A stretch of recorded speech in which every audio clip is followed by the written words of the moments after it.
what's notable about the case, and what are my initial thoughts about the management?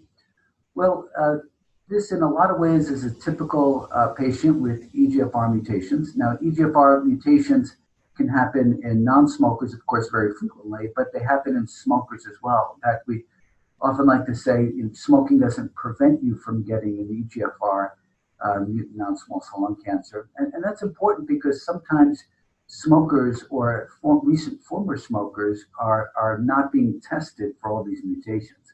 So I think one important point is that patients, regardless of whether they're a smoker or not, with lung adenocarcinoma or non-squamous histology in general, should get tested by molecular testing.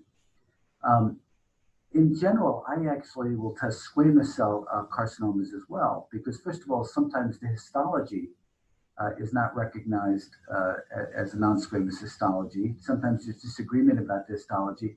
And even patients with squamous histology will sometimes have EGFR mutation or one of the other driver oncogenes.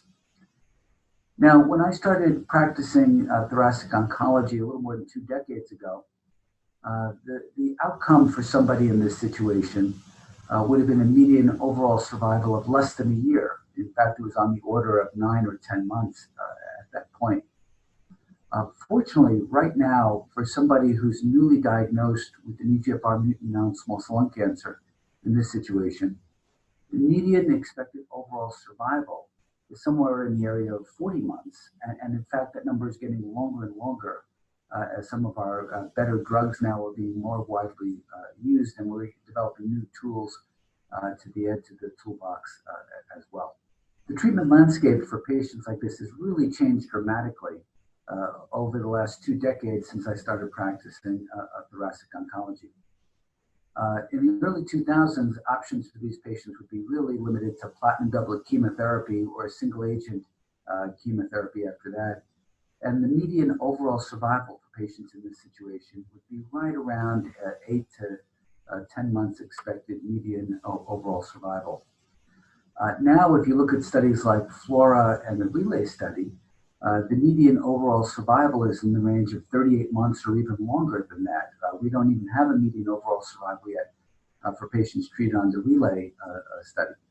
So this really is remarkable progress. I mean, just think about that, from 8 to 10 months to now, in the area of 40 months and getting longer. So that really is striking. Now, that progress is coming for a couple of reasons.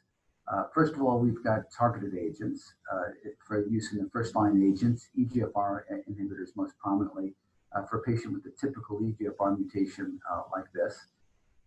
For patients who develop resistance to first or second generation EGFR inhibitors, we've now got third generation inhibitors. Our chemotherapy regimens have gotten better with the addition of bevacizumab, platinum doublet chemotherapy, and now with the addition of immunotherapy that can be used after platinum doublet, although immunotherapy doesn't tend to be particularly effective for patients with an EGFR mutation, but it does remain an option. And for patients receiving second-line chemotherapy with agents like docetaxel, we have the addition of ramucirumab. So if you add together all those changes cumulatively for patients with EGFR mutant non-small cell lung cancer, that amounts to really dramatic improvements in their overall survival.